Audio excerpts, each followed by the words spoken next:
오늘 이사야 9장 말씀을 1절부터 7절까지 봉독하셨습니다.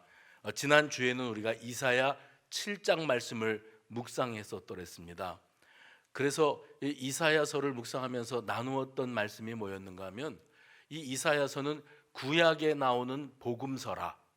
왜 이 말씀이 나오게 되는가 하면, 우리 주 예수님께서 우리를 구원하시기 위하여 십자가에 달려 죽으시고 부활 승천하시지 않습니까? 우리 예수님의 십자가 죽으심으로 말미암아 우리를 향하신 하나님의 구원 계획이 완성되었는데, 그 사건은 구약 마태, 마가, 누가, 요한 복음서에만 등장하는 사건이 아니고, 그 예수님께서 이 땅 위에 오시기 800년 전에 이미 선지자 이사야라고 하는 사람이 하나님으로부터 계시를 받아서 이제 장차 너희를 구원하기 위하여 메시아 구원자가 너희들에게 올 것이다, 그렇게 예언하게 하셨습니다. 그런데 하나님께서 이 이스라엘 백성들을 향하여 그들에게 구원자가 오실 것을 선포하게 하시는 과정 가운데, 너희들이 죄악 가운데 거하고 있지만 내가 이것으로 말미암아 너희에게 진노하고 너희를 심판하겠지만, 그것으로 끝나는 것이 아니고 심판 이후에 어찌하면 너희를 건져낼 것인가, 어떻게 너희를 회복시키실 것인가, 이것을 내가 생각해 둔 게 있다. 이 하나님의 구원 계획입니다.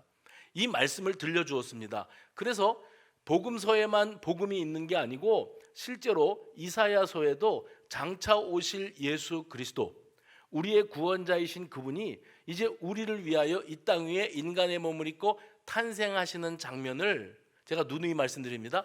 이사야 선지자가 자기가 마치 예수님이 오시는 장면, 예수님이 십자가에 달리시는 장면을 바로 옆에서 보고 적은 것처럼 그렇게 선명하게 하나님이 주시는 계시를 받아서 우리 구원자이신 그리스도께서 이 땅 위에 오실 것에 대해서 예언하게 하셨던 겁니다. 이스라엘 백성들은 이방인들과 뒤섞이기 시작하면서 무분별하게 살았습니다. 그러다 보니 그들 가운데 죄악이 찾아들었고, 그 죄악에 물든 백성들을 하나님이 심판하시느라고 이스라엘 백성들을 바벨론이라고 하는 나라와의 전쟁에서 패망을 당하게 하시고, 심판입니다. 패망을 당하게 하시고 주권을 빼앗기게 하시고, 그 멀고 먼 바벨론 땅으로 포로로 끌려가서 거기에서 자그마치 70년 동안을 포로 생활을 하게 하셨습니다. 그런데 이사야 선지자가 너희가 죄가 많고 우상 숭배하고 하나님으로부터 마음이 멀어졌기 때문에 하나님께서 너희를 심판하실 것이다.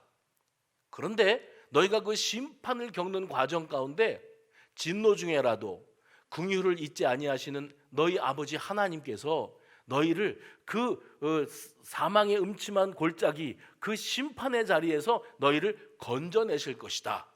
이 예언을 하게끔 만들어 놓으셨습니다. 그래서 이사야서를 구약의 복음서라. 왜요? 예수님의 모습이 이사야를 통해서 우리에게 선명하게 예고되고 있기 때문에 그렇습니다. 진노 중에라도 긍휼을 거두지 아니하시는 하나님의 마음, 그 하나님의 마음은 애틋한 마음입니다. 우리를 향하여 애틋한 마음을 품고 계세요. 그래서 우리 2주 전, 석주 전에 이 말씀 나눴습니다. 여호와의 나함은 뭐라 그랬는가 하면, 하나님께서 하나님의 아들들이 사람의 딸들을 사랑하고 그들을 자기들의 아내로 무분별하게 맞아들임으로 그들 가운데에서 네피림, 이 세상 가운데 네피림의 후손들이 널리 퍼져나갔는데, 그들로 말미암아 세상이 죄악 가운데 오염되고 썩어 문드러져 가는데, 하나님께서 이 모습을 보시고 탄식하셨다. 탄식하시는 거예요. 어쩌다가 내가 만든 이 세상이 이렇게 망가져 버렸단 말이냐. 탄식하시면서 하나님이 내가 창조한 그들을 내가 내 손으로 쓸어버리리라. 하나님의 심정이 어떠셨을까요? 기가 막히지 않으셨겠습니까? 우리 하나님이 그렇게 호소하셔서 당신이 만들어 놓은 피조 세계를 당신의 손으로 싹 쓸어버리시는 이런 일이 벌어지고 있는 것인가? 그런데 우리는 여기에서 하나님의 탄식, 나함입니다. 그 하나님의 탄식 배후에 뭐가 또 담겨 있는가 하면 하나님의 위로. 해봅시다. 하나님의 위로. 그래서 나함이라고 하는 히브리어 단어는 하나님의 탄식과 더불어 하나님이 이 백성들을 어떻게 되찾으시고 다시 살리실까? 이것을 하나님이 계획하고 계시는 장면이 바로 이 창세기의 노아 홍수 심판에 얼핏 등장했다고 말씀을 드렸습니다. 그때 제가 무슨 말씀을 드리는가 하면 창세기 때 여호와 하나님께서 아담과 하와에게 이 동산 중앙에 있는 나무 선악과지요, 이 선악과를 먹지 마라, 먹는 날에는 네가 정령 죽으리라 선언해 놓으시고 먹었거든요. 먹으면 죽는다 했으면, 먹었으면 죽여야 되는데 죽이지 아니하시고 그들을 에덴 동산에서 쫓아내시는 것으로 끝내셨어요. 죽이지 않으시고 살려놓으시고 쫓아보내실 때 그들이 벌거벗어서 부끄러운 모습으로 에덴 동산에서부터 축출당하는데, 그때 하나님께서 여호와 하나님께서 그들을 위하여 가죽옷을 지어 입히시더라. 하나님은 어떤 하나님이신가요? 진노 중에라도 긍휼을 거두지 아니하시는 하나님. 우리가 어떻게 굴러먹고 어떻게 참 악하고 처참하게 살아가고 있다 할지라도 우리 하나님은 우리를 나함하세요. 탄식하시며 어떻게든 위로하시고 소망을 주기를 원하시는 우리 아버지이신 줄로 믿으시는 분은 아멘 하시기 바랍니다. 그 하나님의 나함이 어디에로 이루어졌는가? 노아 홍수 심판 때 이루어졌습니다. 그래서 이 네피림의 후손들이 가득하고 세상에 죄악으로 가득 차게 되어졌을 때 여호와 하나님께서 그 노아를 통하여 방주를 지으라 하셨어요. 내가 쓸어버리리라. 그러면 쓸어버리시는 것으로 끝인데, 쓸어버리리라 해놓고 이제 홍수로 온 세상을 뒤덮어서 다 수장시키실 계획을 세워놓으신 다음에는 방주는 또 웬 겁니까? 방주를 지어라. 광야 생활을 하는 가운데 이스라엘 백성들이 모세와 아론을 원망합니다. 우리가 마실 물이 없어서, 우리가 먹을 것이 없어서 이러면서 원망할 때 하나님도 화가 나셨어요. 너희들이 어떤 백성인데 너희가 그렇게 나를 향하여 원망, 불평, 의심하느냐 하면서 하나님이 불뱀을 풀어버리셨다니까요. 불뱀이 퍼져서 사람들이 다 물려서 죽어나가는 과정 가운데 하나님이 그래 화가 나시고 심판하시려고 불뱀을 푸셨으면 뱀에 물린 사람들이 독이 퍼져서 즉사하는 걸로 끝내시면 되는 겁니다. 하나님은 어쩌자고 그 심판 가운데 모세에게 그 불뱀의 형상대로 놋뱀을 만들어서 높이 장대 위에 달아 올려서 세워놔라. 그래서 뱀에 물려서 죽어가는 사람들이 그 놋뱀을 올려다보기만 해도 다 살게끔 만들어 놔라 그러셨던 겁니다. 그래서 제가 이 나함 이야기를 하면서 하나님께서 가죽옷을 지어 입히셨다, 방주를 준비하게 하셨다, 놋뱀을 준비해 놓으셨다, 다 뭐냐면 살 길을 찾아주시는 거예요. 화가 그렇게 나셨고 몰살시켜 버리셨어야 되는데 살 길을 생각해 주시는 거예요. 그 하나님이 결국 신약 복음서로 들어오면서 이 땅 위에 우리를 구원하실 예수 그리스도, 죄로 말미암아 근본적으로 대책이 없습니다. 구제불능인 우리를 위해서 예수 그리스도를 이 땅 위에 보내주시고 그분을 공생애를 살게 하시고 십자가에 달려 높이 십자가에 달려 죽게 하심으로 죄 없으신 그분이 인간의 죄를 홀로 다 짊어지시고 대속의 죽음을 죽게 하심으로 그를 나의 구주, 내가 죄가 많은 사람인데 나를 살리시기 위해서 우리 예수님께서 내 대신 내가 달려 죽어야 될 십자가에 내 대신 달리셨다. 이걸 믿기만 하면, 해봅시다. 믿기만 하면, 믿는 사람은 놋뱀을 올려다 보고 살았을 겁니다. 고집스럽게 그까지 뱀 형상 달아놓고 그거 바라본다고 뭘 사람이 살고 죽고 그러느냐? 그리고 고집 피웠던 사람들은 죽어도 안 바라봤을 겁니다. 그리고 정말 죽었을 겁니다. 지금 이 시대에 주 예수 그리스도께서 당신의 구원자이십니다. 당신이 우리 주 예수님을 자신의 구주로 모셔드리면 당신은 어떤 상황에 처해 있다 할지라도 긍휼이 풍성하신 하나님의 구원의 은혜로 말미암아 이 사망의 권세에서 자유를 얻고 진정한 평화를 누리고 그리고 하나님의 자녀가 되는 권세, 특권을 당신은 부여받았습니다. 아무리 전도자들이 목이 터져라고 외치고 돌아다녀 봐야 어떤 사람들은 그게 믿어져 가지고 여기 와서 앉아 있고, 어떤 사람들은 하나님이 나를 사랑하시고 나를 위해 뭘 어떻게 했다는 건 나는 그거는 실감도 안 나고 나는 지금 골프장에 가는 게 더 급하고 눈썰 매장에 가는 게 더 급하고 비행기 타고 해외여행 가는 게 더 급해. 그러니까 예수는 내가 죽기 한 열흘 전쯤에 믿고 그리고 천국 가면 되니까 그때까지는 난 나에게 주어진 시간을 즐길게요. 이래가면서 사는 사람들이 예수님이 너를 위해 십자가에 달리셨다 아무리 목청 터져라 외쳐봐야 다 뜬구름 잡는 소리로밖에 안 들리는 겁니다. 그래서 우리가 예수님이 나의 구주로 믿어지고 그분을 나의 구주로 영접한 사람들은 그럼 뭐냐면 내가 오늘부터 믿기로 했어. 그래서 내가 오늘 예수 믿기로 했어. 사인, 교회 등록 사인. 그걸로 구원받는 게 아니고 여러분이 중심 가운데 그 예수님이 나를 얼마나 사랑하시느냐가 훅 들어와야 돼요. 이렇게밖에 표현을 못하겠어요. 제가 훅 들어와야 돼요. 2부 예배 끝난 다음에 새가족 등록을 하시는데 선생님 두 분이 오셨어요. 각기 한 분은 교무부장, 한 분은 무슨 부장 그렇게 갖고 선생님들이 오셔서 등록을 하셨는데 그 선생님들에게 제가 그랬어요. 예수를 교회에 이렇게 등록 쓴다고 예수를 믿는 게 아니고요. 예수님을 만나셔야 돼요. 근데 그 예수님이 언제 만나냐면 예배 드리다가 만나요. 기도하다가 만나요. 찬송 부르다가 만나요. 성도의 교제를 나누면서 다른 사람 사는 얘기 듣는데 그 얘기가 나에게 쿵 하고 와닿을 때가 있어요. 맨날 꾸벅꾸벅 이래도 졸고 계시는 분이 계세요.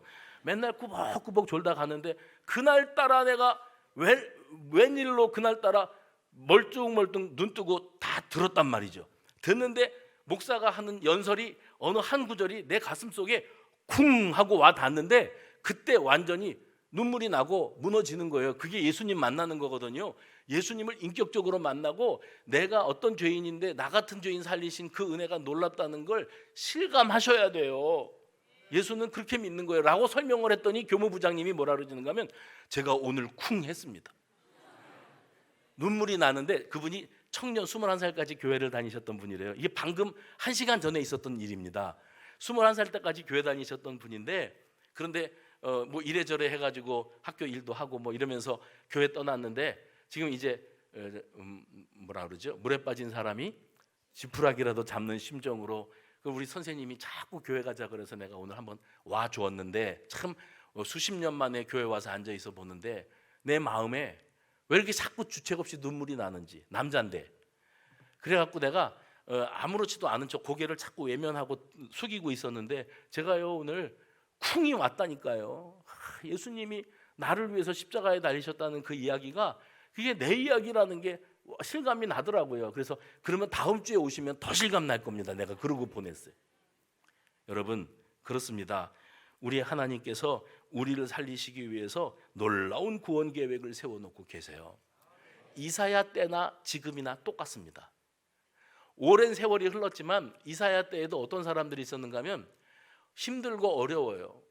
하루하루 살기가 너무 버거운데 그래도 믿음 지키려고 애쓰고 살아가는 그런 사람들이 있었습니다. 반면에 이사야 때에도 하나님의 백성이라고 하는 자기 본분, 정체성을 망각하고 세상 사람들이 사는 방식으로 살고 세상의 재미를 즐기고 살고 아무 생각 없이 그렇게 세월 보내다가 주님을 만나지 못하는 이런 사람들도 있었습니다. 그런데 여러분들이 지금 적당히 세상과 타협하고 살든지 믿음 지키려고 애쓰고 있든지 모두를 위하여 우리 모두를 위하여 하나님은 우리를 위한 구원자이신 그분을 빛이신 그분을 우리에게로 보내신 줄로 믿으시기를 바랍니다. 그래서 그날이 되면 믿음을 신실하게 지켰던 사람들에게는 위로와 치유와 회복과 구원의 날이 밝아온다고 말씀하셨어요. 오늘 본문에도 보시면 이사야 선지자가 이 백성들이 자신들의 눈앞에 있는 왕으로 말미암아 대단히 실망하고 상처를 받고 있었습니다. 지난 주일날 말씀 나누었던 이사야 7장 말씀에 보시면 그런 거 있었죠. 남유다 나라와 북이스라엘이 나뉘어져 있었을 때다. 남유다에는 아하스라고 하는 왕이 통치하고 있었다. 그런데 형제 나라인 북이스라엘 나라가 이 남유다를 침공해서 집어삼키려고 아람이라고 하는 나라와 결탁을 해서 연합군을 만들어서 남유다를 쳐들어오고 있었다. 아하스 왕이 그 소식을 들었을 때 어떤 마음을 가졌는가 하면 큰일 났다. 우리가 이 무력으로 저들의 연합군을 이겨먹을 수가 없다.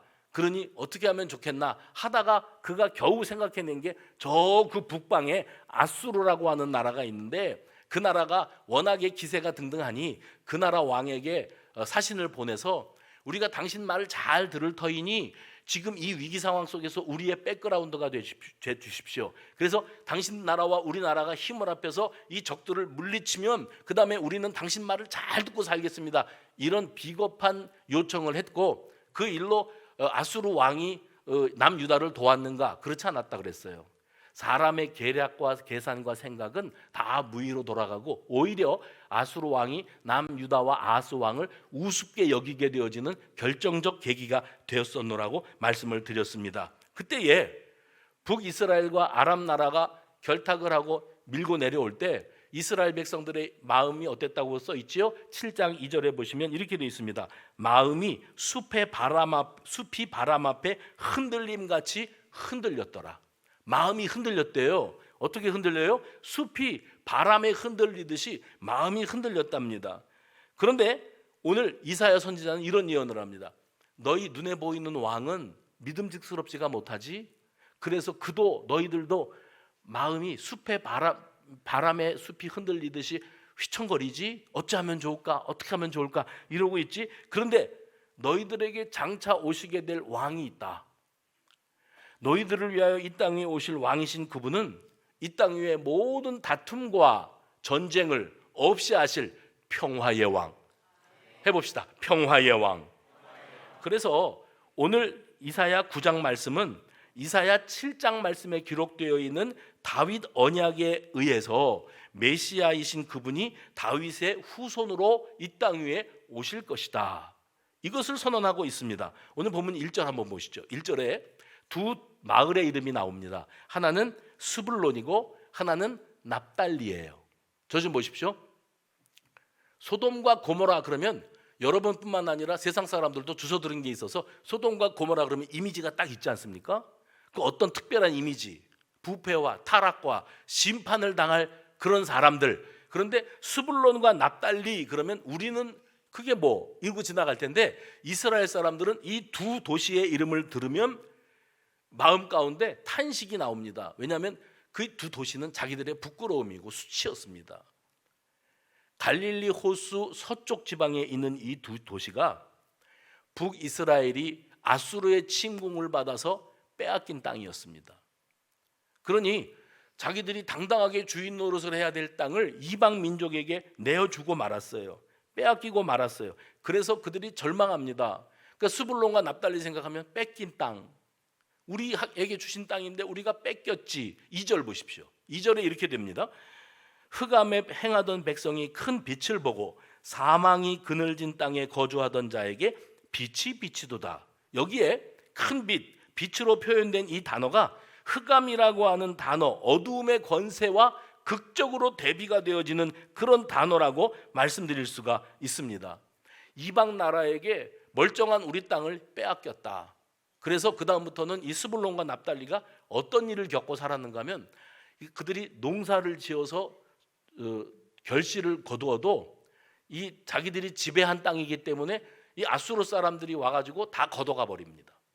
그 농사를 부지런히 지면 뭐합니까? 남 좋은 일 시키고 자기들에게는 떨어지는 것도 없는데, 직장 생활 열심히 하고 돈 부지런히 벌면 뭐합니까? 이자로 다 나가는데, 밑 빠진 독에다 물 붓게 하고 살고 있는데, 그게 그들의 좌절이었어요. 그게 흑암의 현실이었습니다. 그리고 아수르 사람들은 이 스불론 납달리 사람들에게서 갈취해간 그 전리품, 그 빼앗아간 물질을 놓고 자기들끼리 나누는 즐거움을 누리고 살았어요. 우리 건데 뺏겼는데 그들은 가져가서 이게 웬 떡이냐 하고 나눠 먹고 있는 거예요. 이런 좌절 가운데 살아가고 있었던 이 백성들에게, 흑암의 권세 아래 살아가던 그 백성들에게 하나님의 빛이 비추어진다. 상상도 할 수 없는 일입니다. 당하고만 살고 빼앗기고 살고 서러움 가운데 한숨 짓고 살던 이들에게 흑암 가운데 큰 빛이 비추어지게 될 것인데, 그 빛이 비추어지게 되면 너희들이 추수하는 기쁨을 맛보게 될 것이라, 이렇게 말씀하셨습니다. 추수하는 기쁨은 없었어요. 농사를 하는 고생은 있었지만 추수하는 기쁨은 다 한 번에 남의 입에 털어넣는 거기 때문에 내 것이라는 건 없었어요. 그런데 이제는 너희가 고생해서 씨앗 뿌리고 파종하고 가꾸어서 그래서 결실한 것들을 너희가 누리는 기쁨을 맛보게 될 것이다. 그 다음에 아수르 사람들이 너희에게 빼앗아 가서 그것을 분배하는 전리품을 나누는 그런 즐거움을 누리고 살았다면 이제는 너희가 역으로 어떤 민족과의 다툼에서도 너희가 승리해서 세상에 살다 이런 일이 다 있네, 전리품을 거두게 되고 탈취물을 나누게 되는 역사가 너희 가운데 나타나게 될 것이다. 이것을 두고 이렇게 표현하고 싶어요. 하나님의 반전. 해봅시다. 하나님의 반전. 하나님의 반전이 일어나게 될 것이다. 왜냐하면 6절 보십시오. 그런 하나님의 반전이 일어나게 되어질 근본적인 이유가 어디 있는가? 6절을 소리내서 읽습니다. 시작.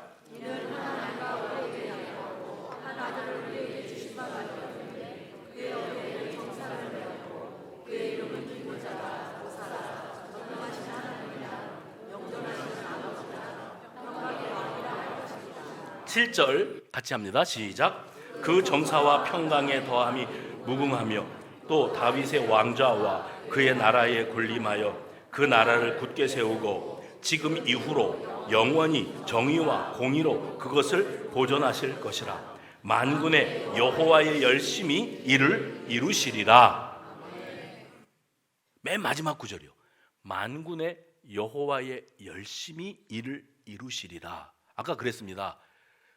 추수한 것을 다 뺏기는 게 일상이었는데 추수한 것을 내 걸로 만드는 즐거움, 감격. 전쟁만 하면은 우리는 남들에게 빼앗겨서 그들이 우리한테서 뺏어간 것 가지고 자기네끼리 잔치를 벌이는데 이제는 우리가 상상도 못했던 일이죠. 우리가 전쟁에서 승리해서 전리품을 거두어와서 우리끼리 나누는 이런 감격을 누리게 될 것이다. 그런 일이요? 그런 반전이요? 어떻게 해요? 그러니까 답이 뭐냐면 여호와의 열심, 하나님이 세워놓으신 하나님의 구원 계획으로 너희는 상상도 할 수 없었던 일들, 그 기적적인 역사들이 너희 앞에 펼쳐지게 될 것이다. 추수하는 기쁨이 회복되고 전리품을 나누는 꿈도 꿀 수 없었던 일들이 너희 가운데 일어나게 될 것인데 그 확실한 보증이 있다. 반드시 그런 일이 너희에게 찾아온다. 뭘로 약속하시는가? 4절입니다. 4절에 보시면 이렇게 말씀하세요. 돌아봐라. 너희 조상이 애굽 땅 흑암의 권세 아래 허덕이면서 고통을 당하고 살 때가 있었다. 그들이 자그마치 430년 동안 애굽 땅에 있었거든요. 그러면 애굽 땅에서 자기들의 힘으로 자주 독립을 추구하고 도모할 만한 아무런 바탕이 없습니다. 꿈도 꿀 수 없었던 일이에요. 그런데 하나님께서 미디안 광야에 있는 이 양치던 목자인 80세 먹은 노인 모세에게 떨기나무 불꽃 가운데에서 나타나셔서 말씀하시기를 내 백성을 가서 건져내라. 내가 지시하는 그 땅으로 이끌어내라 말씀하셨잖아요. 모세가 하나님 말씀에 순종해서 애굽 땅에 갔고 바로 왕에게 하나님의 말씀을 전했고 바로 왕은 코로도 안 들었습니다. 그래서 10번의 재앙이 있었고 마지막 10번째 재앙, 애굽의 장자들이 죽어나가는 이 심판으로 말미암아 바로 왕이 두 손 들지요. 그래서 출애굽의 역사가 이루어졌어요. 돌아봐라. 너희 이스라엘 백성들에게 이사야 선지자가 말합니다. 너희 조상들이 뭐 잘난 게 있냐? 뭐 하나님 앞에 내세울 게 있냐? 아무것도 내세울 게 없는 상황이었는데 하나님이 은혜를 베푸셔서 너희들을 그 말도 안 되는 기적의 주인공이 되게 만들지 않으셨더냐? 이렇게 말씀하고 계십니다. 그런데 그 하나님이 어떻게 하신 하나님이 이랬어요? 그들이 4절이죠. 그들이 무겁게 맨 멍에와 그들의 어깨의 채찍과 그 압제자의 막대기를 주께서 어떻게 하셨어요? 꺾으셨다. 그 애굽 사람들의 기세 좋은 그 대단한 위세를 하나님이 꺾으시고 미디안의 날과 같이 만드셨다. 그러면 이제 이게 궁금해야 돼요. 미디안의 날은 또 뭔가? 미디안의 날은 사사기 6장에 나오는 사건입니다. 여러분이 주일학교 때부터 교회를 다니셨으면 들어보신 적이 있는데 기드온과 300명의 용사, 상대방은 미디안 사람들은 수만 명이었습니다. 그런데 이스라엘 백성들이 갖추고 있는 병력은 그 수만 명에 비해서 형편없는 수천 명이었어요. 근데 그 수천 명을 하나님이 줄이라는 거예요. 그래서 하나님이 300명이 될 때까지 이 숫자를 줄이게 하십니다. 그래서 300명을 가지고 수만 명과 싸우라고 하시는 거예요. 그러면 이거는 계란으로 바위치는 일이지요. 있을 수 없는 일입니다. 승리를 하는 것은 상상도 못할 일입니다. 이제 우리가 얼마나 빨리 몰살을 당하느냐가 남아있는 일일 뿐이었을 거예요. 그런데 하나님께서 그 300명으로 미디안 사람들을 이기게 만드셨어요. 그게 바로 미디안의 날이었습니다. 그러니까 출애굽의 사건도 그렇고 미디안 기드온과 300용사의 사건도 그렇고 다 상상도 할 수 없었고 있을 수도 없고 꿈도 꿀 수 없었던 일들이 너희 조상들의 역사 가운데 있다. 그건 다 나 여호와 하나님이 행한 일이다. 그러니 지금 이 순간에 스불론과 납달리 주권을 빼앗기고 농사지어 다 털리고 또 전쟁에서 다 빼앗기고 탈취물을 갖다 바쳐야 되는 그런 상황 속에 있는 너희들이 기적적으로 승리를 주셨던 하나님으로 말미암아 너희들이 기대도 할 수 없고 상상도 할 수 없었던 일들이 너희 앞에 펼쳐지게 될 것이다. 그것을 기억하라고 말씀하고 계십니다. 그러면서 이와 마찬가지로 그런 하나님의 손대심, 하나님의 구원 계획이 현실화되기 위해서 이 땅 위에 장차 한 아기가 탄생하게 된다. 그 한 아들로 인하여 너희가 흑암의 권세와 압제자의 압제하에서 한숨과 눌림을 당하고 살던 때를 벗어나서 진정한 평화를 누리게 되는 날이 오고야 말 것이다. 그리고 이 모든 역사는 과거에 하나님께서 이스라엘 백성들이 참 다양한 상황들을 대하고 여러 전쟁도 치르고 많은 사건들을 만났지만 그 상황 속에서 하나님은 언제나 이 믿음의 사람들 이스라엘 백성들 편에 서 계셨고 하나님은 언제나 반전의 기적을 이루셨던 것처럼 오늘 너희들을 위하여 하나님이 기적을 준비하고 계시는데 그건 다 하나님의 열심, 하나님의 인류 구원 계획, 그리고 아브라함과 이삭과 야곱과 맺으셨던 하나님의 언약, 다윗과 맺으신 그 언약이 오늘 다윗의 후손으로 이 땅 위에 탄생하시는 그분, 큰 빛으로 오시는 그분, 한 아기로 이 땅 위에 찾아오시는 그분을 통해서 소망 없던 너희에게 놀라운 반전의 역사가 일어나게 될 것이다. 이것을 이사야가 선포하고 있는 겁니다. 그러면서 이제 오실 그분, 하나님의 반전으로 우리 가운데 찾아오실 그분을 이름을 이렇게 표현하고 있습니다. 한 아들을 우리에게 주시는데 그 이름은 기묘자라, 모사라, 전능하신 하나님이라, 영존하시는 아버지라, 평강의 왕이라 할 것임이라. 여기에 기묘자라, 모사라, 우리말 번역에는 이렇게 되어 있습니다만은 원어 히브리어로 된 것을 직역하면 어떻게 되는가 하면 기묘한 모사라, 기묘한 모사. 어려운 말이죠. 영어 성경에 이걸 어떻게 번역해 놨는가 하면 원더풀 카운셀러, 놀라운 상담자예요. 우리가 학교 다니면서 상담을 배웠는데 상담 배울 때 제일 중요한 걸 뭐라는가 하면 경청. 뭐라고요? 네, 상담. 누구랑 대화를 나눌 때, 특별히 소그룹 나눔을 할 때 어떻게 저 말을 끊고 내 말을 할까 이러지 마시고 좀 들어보세요. 좀 경청, 그게 기본입니다. 공감을 사기 위해서 상담할 때는 경청하고 그 다음에가 중요한 게 공감. 해봅시다. 공감. 듣고 그 절절한 마음을 내가 느끼는 거예요. 우리 하나님 아버지께서 우리가 하나님 앞에 한숨 짓고 탄식하고 있는 모습을 보시고 아십니다. 믿으십니까? 근데 하나님 앞에 하나님 저 너무 힘들어요. 하루하루가 너무 끔찍해요. 이렇게 사는 건 아무 의미가 없는 것 같아요. 그리고요, 예수 믿는 사람 입에서도 하나님 저를 이제 그만 불러가 주세요. 그런 기도하는 거 아니에요. 그러면 못 써요. 너무 힘드니까 그러는 거예요. 날 이제 그만 좀 불러가 달라고. 왜 하필이면 나냐고. 그러면서 탄식하는데 하나님이 다 들으시고 그 다음에 절절하게 그 마음을 공감해 주세요. 그러는 하나님께서 우리 주 예수님을 우리 가운데 보내시는데 그 예수님은 우리를 위한 놀라운 상담자, 놀라운 카운셀러로 찾아오신다는 거예요. 예수님의 모습을 그렇게 묘사하고 있습니다. 마치 구원자로 오시는 그분은 지혜가 무궁하고 넓은 사랑의 품을 가지고 계셔서 수고하고 무거운 짐진 자들아 다 내게로 와라. 내가 너희들이 하는 그 하소연과 서러움의 눈물을 닦아주고 깊은 탄식의 소리를 다 듣고 있다. 왜냐하면 우리는 다 흑암의 골짜기에 거닐고 있는 사람들이니까. 그래서 죽어라고 이래도 남 좋은 일만 시키고 잘 돼야 되는데 잘 안 되고 실망이 가득하고, 그럴 때 우리 하나님은 우리를 위하여 대책을 세우고 계시고 우리를 살릴 길을 예비하고 계시는 기묘한 모사 되시는 줄로 믿으시기 바랍니다. 예수님은 그렇게 우리 가운데 찾아오시는 거예요. 들어보자. 네가 뭐 때문에 눈물 나고 뭐 때문에 서러운지 내가 한번 들어보자. 그리고 그냥 듣고 지나는 게 아니라 내가 네가 되어줄게. 네 그 감정을 내가 고스란히 내 것으로 느껴볼게. 놀라운 상담자로 찾아오시는 그분을 두 번째 이름은 전능하신 하나님이라. 어떤 하나님이요?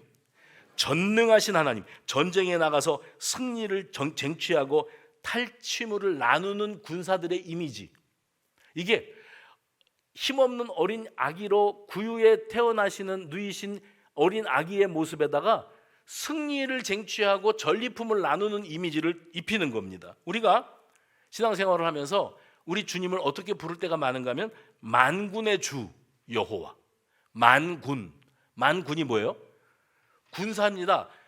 우리도 군인이 있고 저기도 군인이 있고 저 나라도 군사들이 있고, 군사들은 자기를 직접 관할하고 통치하는 직속 상관이 있겠지요. 총사령관이 있겠지요. 아니 그 위에는 왕이 있겠지요. 그런데 그 만군에 통치하는 그 만군, 모든 나라의 군사들 위에 통치하시는 만군의 주 여호와 하나님. 우리 하나님은 만군의 주이신 줄로 믿으시기 바랍니다. 그러니까 하나님 못하실 일이 없어요. 그 다음에 만왕의 왕. 만왕의 왕은 뭡니까? 세상에 왕도 많고 지도자도 많고 우리를 다스리고 통치하는 사람들이 많아요. 근데 그 사람들이 다 허술합니다. 완벽한 사람, 우리 속을 시원하게 해주는 사람이 없어요. 그런데 하나님께서 말씀하시기를 너희들을 다스리고 통치하는 지도자들이 있지. 그 사람이 너희들의 왕이든지 무슨 대통령이든지 뭐 수상이든지 상관없다. 그 사람들 위에 내가 있다. 그 하나님을 만왕의 왕이라, 만군의 주라, 이렇게 표현을 하는 겁니다. 그러니 전능하신 하나님은 그 권세가, 오시는 메시아이신 그 아기, 그 빛으로 오시는 그분의 권세가 누구도 대항할 수 없고 누구도 모방할 수 없는 엄청난 권세가 될 거라는 것을 우리에게 말씀하시는 겁니다. 그러므로 우리를 구원하시는 하나님은 이 세상을 창조하시고 통치하시는 만군의 주 여호와이신 줄로 믿으시기를 바랍니다. 이 모든 일에 능치 못할 게 없는 분이세요. 세 번째 이름은 뭐냐면 영존하시는 하나님이라. 영존, 알파와 오메가, 시작과 끝이 다 그분이세요. 영원히 존재하시는 여호와 하나님을 우리가 아버지라고 부를 수 있게 되었다. 구약에서 하나님을 왕을 두고 아버지라고 부르는 일은 없습니다. 그런데 여호와 하나님을 두고 아버지라고 부른 일들이 몇 번 있었습니다. 주로 연약한 자들을 향하여 하나님이 긍휼히 여기시고 딱하게 바라보시는 거예요. 하나님 너무 힘들어요. 하루 하는 게 버거워요. 그리고 끝이 있다면 내가 끝에다가 소망을 두겠는데 제 현실은 끝도 보이지가 않아요. 그러면 나는 죽는 날까지 이러고 살다가 가야 되는 것만 같아요. 연약한 겁니다. 그 연약한 자에게 하나님께서 염려하시는 마음을 들려주시는데 시편 68편 5절에 보면 이렇게 되어 있어요.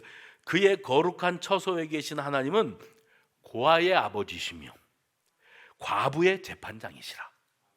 또 시편 103편 13절에 보시면 하나님께서 당신의 백성들을 훈계하실 때 아버지가 자식을 긍휼히 여기심같이, 한번 여러분이 읽어주시겠어요? 시작. 아버지가 자식을 긍휼히 여기심같이 여호와께서는 자기를 경외하는 자를 긍휼히 여기시나니. 이사야 선지자는 우리를 구원하시는 하나님, 인간의 몸을 입고 이 땅에 찾아오시는 하나님, 그 하나님을 영존, 영원부터 영원까지 계시는 하나님으로 표현을 했습니다. 또 한 가지, 그분의 이름은 평화의 왕이라. 해봅시다. 평화의 왕. 잊지 마세요. 평화는 하나님이 하시는 일의 최종 목적지입니다. 우리 하나님은 우리에게 평화 주시기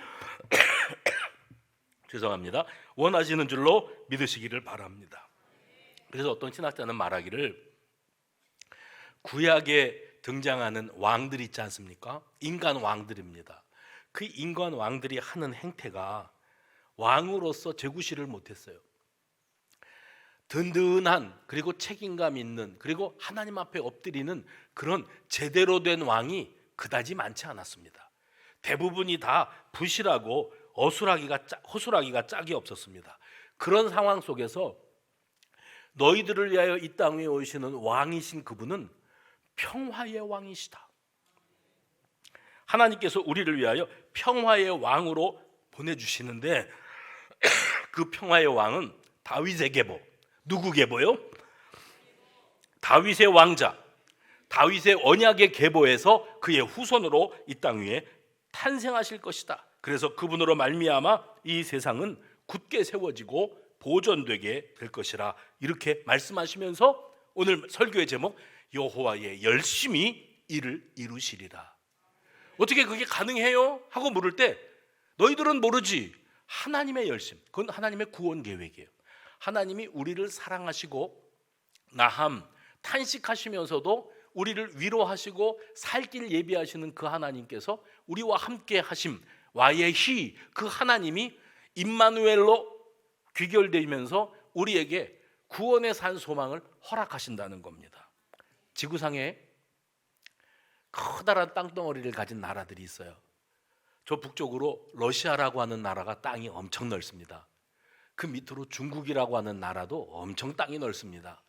또 그 밑으로 인도라고 하는 나라도 땅도 많고 인구도 세계 최고입니다. 저 태평양 건너서는 미국이라고 하는 나라가 땅덩어리가 아주 넓습니다. 남미로 가면은 브라질이라고 하는 나라, 아르헨티나라고 하는 나라가 땅덩어리가 그렇게 넓대요. 그런데 여러분 지금 제가 언급한 나라들의 지금 이 순간의 대통령, 수상 그 사람들을 떠올려 보십시오. 러시아의 대통령, 러시아의 통치자, 중국의 지도자, 인도, 브라질 그런 나라들의 지도자. 아니 미국은 자유민주주의 국가라면서요. 근데 그 나라를 다스리고 통치하는 대통령 보면 사람이에요.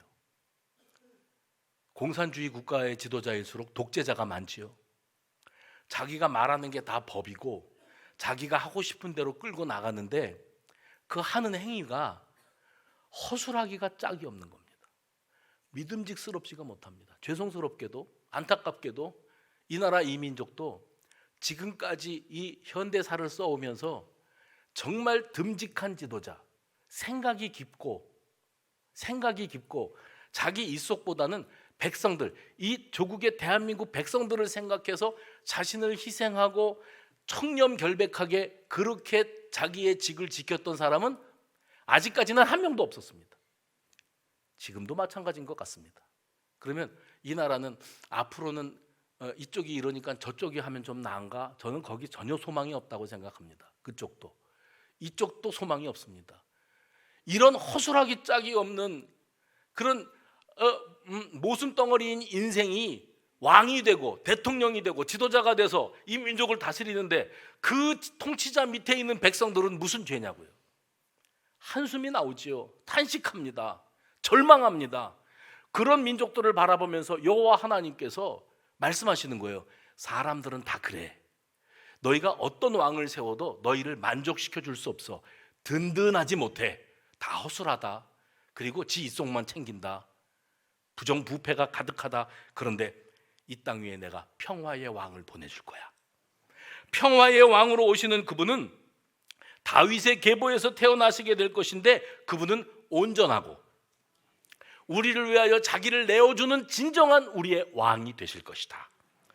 만군의 여호와의 열심히 이를 이루리라.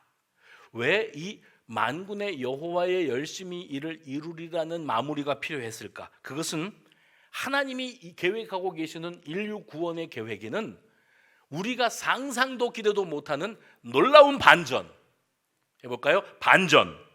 하나님의 반전이 기다리고 있다는 겁니다. 지금 우리 사는 사회가 반전이 절실한 사회입니다. 우리들은 성탄의 계절을 말하면서 화이트 크리스마스가 되면 또 낭만적이겠죠.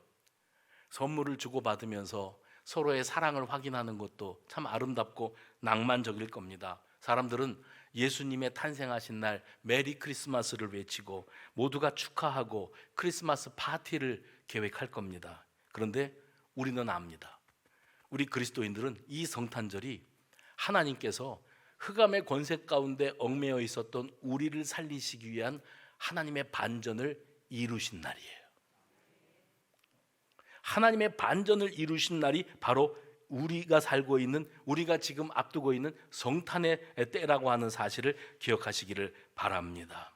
하나님은 선지자들을 통해서, 이사야뿐만이 아닙니다. 구약의 후반부에 가면은 선지서들 있지 않습니까? 얇은 책들이요. 그 얇은 책들에 선지자들을 통해서 예언하게 만드셨어요. 그 계시를 주시는 거죠. 그러니까 제가 말씀드렸던 것처럼 이사야 선지자도 그분 한 분, 빛으로 오시는 그분, 평화의 왕으로 오시는 분을 말하면서도 그분이 자기가 800년 전의 사람이니까 800년 후에 예수님, 구유에 누이신 아기 예수님이라는 것은 알지 못했어요. 단지 하나님이 계획하고 계시는 그 구원 계획의 한 끄트머리를 언뜻 본 것일 뿐입니다. 그리고 그가 예수님에 대해서 이렇게 놀랍게 묘사를 하고 있는 것을 봅니다. 그러면서 그가 대속 제물이 되어 주실 그분이 평화의 왕으로 오실 것이다, 이렇게 말씀할 때 그 말씀은 지금도 유효합니다. 왜요? 예수님은 부활하시고 승천하시고 그리고 지금 우리가 사는 이 시간을 중심으로 놓고 보면 다시 오실 거예요. 메리 크리스마스 성탄절로 오시는 그 예수님이 이미 오셨거든요. 그리고 그분은 이 땅 위에 재림으로 심판주로 다시 찾아오게 되실 줄로 믿으시기 바랍니다. 그날은 또한 반전의 날이 될 거예요. 지금 억울하고 한숨 짓고 눈물 짓고 하나님 난 더 이상 못 견디겠어요, 난 다 포기하고 싶어요 하고 살아가는 이들에게 내가 들어볼게. 그리고 네 감정, 네 지금의 현실을 내가 절절하게 공감하련다. 그리고 너를 위하여 내가 살 길을 예비해 놨다. 그 살 길은 우리 주 예수님을 이 땅 위에 보내주시고 그분이 내 억만 죄악을 홀로 담당하시고 십자가에 달리시는 대속의 죽음을 통해서 우리가 살고, 예수님이 죽음으로 우리가 살고 우리가 구원받은 하나님의 자녀가 되는 특권을 누릴 수 있게 해주셨다는 사실을 여러분 꼭 기억하시기를 바랍니다. 오늘 우리 모두에게 한 아기, 평화의 왕으로 오신 그분이 우리에게 진정한 그리고 유일한 소망의 빛이 되심을 믿으시기 바랍니다. 지금 우리에게 절실한 게 뭡니까? 하나님이 주시는 즐거움. 그 즐거움이 뭐라 그랬죠? 여태 내 땅에 내가 농사 지었는데 다 뺏겼어요. 남 좋은 일 시켰어요. 내게 남은 건 아무것도 없어요. 종살이 하는 것 같아요. 그 사람 벌어 먹이려고 내가 열심히 일하는 것 같아요. 그거요. 또 남들은 내 거 뺏어가는 것만 있지 내가 남들의 것을 거두어서 내가 나누어 먹는 이런 일은 상상도 못했는데 하나님께서 너희들이 기대도 상상도 못했던 그 일이 너희 가운데 성취되게 될 것이다, 이렇게 말씀해 주심으로 말미암아 우리에게 예수님을 통한 구원의 은혜와 감격이 현실이 되어진 줄로 믿으시기를 바랍니다. 그래서 지난주에 우리 말씀 나눴죠. 하나님이 우리의 탄식 소리를 듣고 계시고 이사야서에 등장하는 이 탄식 소리는 동족이었던 북이스라엘과 또 아람 나라의 침공으로 위기 상황에 있을 때 바람 불어오는 숲의 나무가 휘둘리는 것처럼 덜덜 떨고 있을 때 하나님이 두려워 말라, 낙심하지 마라, 내가 너희에게 구원의 징조를 보여줄게. 왕이 아니요 하나님 징조 필요 없습니다, 징조를 구하라고 그러는데 믿음 좋은 척 하느라고 징조를 안 보여주니까 하나님이 더 화가 나셔서 그러면 네가 구하지 않아도 내가 너에게 친히 징조를 보여줄게, 내가 너를 버리지 않을 거라는, 너를 구원하고야 말겠다는 하나님의 열심을 보여줄게 하면서 들려주신 그 징조가 뭐였죠? 처녀가 잉태하여 아들을 낳을 것이요 그 이름을 임마누엘이라 하리라. 그리고 오늘 이사야 9장에 들어서면서 전에 고통받던 자들에게 흑암이 없으리로다. 그 흑암을 거두어 주시는 하나님은 우리에게 큰 빛을 비추어 주신다고 그랬어요. 2절에 오늘 본문이죠. 사망의 그늘진 땅에 거주하던 자에게 빛이 비치도다. 그러므로 성탄의 기쁨과 즐거움은 우리에게 더 큰 하나님의 반전으로 다가올 수 있게 되어 있다는 겁니다. 지금 지진이 일어났답니다. 많은 사람들이 죽었답니다. 기상이변이랍니다. 눈이 와야 될 때가 절절 끓고 동토의 땅이었어야 되는 곳이 눈이 다 녹아 얼음이 사라지고, 그리고 늘 뜨겁고 더웠던 곳에 비가 쏟아지는데 이 사람들은 평생 살면서 이런 비를 겪어본 적이 없대요. 그래서 속절없이 무너지는 겁니다. 다 죽어가는 그런 세상, 전쟁의 소식은 끊임없이 이어지고 도무지 타협점을 볼 수가 없습니다. 억울한 사람들이 수만 명이 죽어나가도 사람들이 이 일을 어째 하지만 아무도 대책을 내놓지를 못합니다. 게다가 우리 사는 이 사회가 불합리, 부조리, 몰상식, 상식이 통하지 않는 사회예요. 그걸 당연한 줄로 알아요. 몰상식, 자기도취, 착각, 게다가 마비된 양심, 마비된 이성으로 살아가는 이 세상을 살면서 너나 할 것 없이 탄식 소리만 나고 있습니다. 이러한 모든 현실들이 흑암에 거하는 우리들의 모습을 보여준다고 말할 수 있습니다. 사망의 그늘질 땅에 거하는 우리들에게 커다란 빛으로 오신 우리 예수님, 평화의 왕, 평화의 소식으로 우리 가운데 오셨기 때문에 지극히 높은 곳에서는 하나님께 영광이요, 땅에서는 하나님이 기뻐하신 사람들 중에 뭐라? 평화로다. 하나님이 하시는 일의 종착점은 평화라고 그랬습니다. 이사야 57장에도 보면 이런 예언이 있었어요. 57장 17절 이하에 보면 그의 탐심의 죄악으로 말미암아 내가 노하여 그를 쳤으며 또 내 얼굴을 가리고 노하였으나 그가 아직도 패역하여 자기 마음의 길로 걸어가도다. 쉽게 말하면 지멋대로 살아가는구나. 세상이 어떻게 돌아가는지도 모르는구나. 내가 그의 길을 보았은즉 그를 고쳐줄 것이라. 그를 인도하며 그와 그를 슬퍼하는 자에게 위로를 다시 얻게 하리라. 오늘 그 말씀하시면서 19절에 이사야 57장 19절입니다. 입술의 열매를 창조하는 자 여호와가 말하노라. 먼 데 있는 자에게든지 가까운 데 있는 자에게든지 평강이 있을지어다. 평강이 있을지어다. 그리고 뭐라고 하셨는지 아세요? 내가 그를 고치리라. 우리 하나님이 두 번에 걸쳐서 내가 고쳐줄 것이라, 내가 너를 고치리라. 여러분, 이 하나님께서 구제불능 대책이 없는 인생들에게 고치시는 하나님, 우리를 건져내시는 하나님으로 찾아오시고 그분이 메시아로 이 땅에 오시는 우리 아기 예수님의 모습인 줄로 믿으시기를 바랍니다. 그리고 성탄의 날 천사들에게 들려왔던 기쁜 소식이 자리합니다. 땅에서는 하나님이 기뻐하시는 사람들 중에 평화로다. 분열과 다툼, 전쟁과 폭력과 억압, 차별과 착취가 만연하는 이 세상에 하나님께서 주시고자 하시는 것은 평화예요. 그런 예전에 불렀던 찬양 중에, 복음송 중에 세상은 평화 원하지만 전쟁의 소문도 늘어간다. 이 모든 인간 고통 두려움뿐 그 지겨움 끝없네. 흑암입니다. 그러나 주 이 땅 위에 빛으로 오신 예수님이십니다. 여기 계시니 우리가 아들 믿을 때에 그의 영으로 하나 돼. 우리가 아들 믿을 때에 그의 영으로 하나 돼. 여러분, 이 찬양을 우리가 주일학교 때 아무 생각 없이 불렀지만은 오늘 이 말씀을 나누면서 그렇다. 세상은 평화를 원한다고 말하지만 전쟁이 계속 이어지고 있고 너무나 많은 사람들이 억울한 죽음을 당하고 있는데 우리 주님 이 땅 위에 오셔서 평화의 왕, 평화를 온전히 이루기를 원하신다는 사실을 기억하시기 바랍니다. 그 일, 하나님의 반전, 우리가 상상도 못했던 그 말도 안 되는 일이 어떻게 일어났는가? 여호와의 열심, 우리를 향하신 하나님의 구원 계획으로 2023년도 성탄의 소식이 이 자리에 앉아 계시는 우리 모든 성도들 내면의 평화와 삶의 평화로 나타나게 되시기를 주의 이름으로 축원합니다.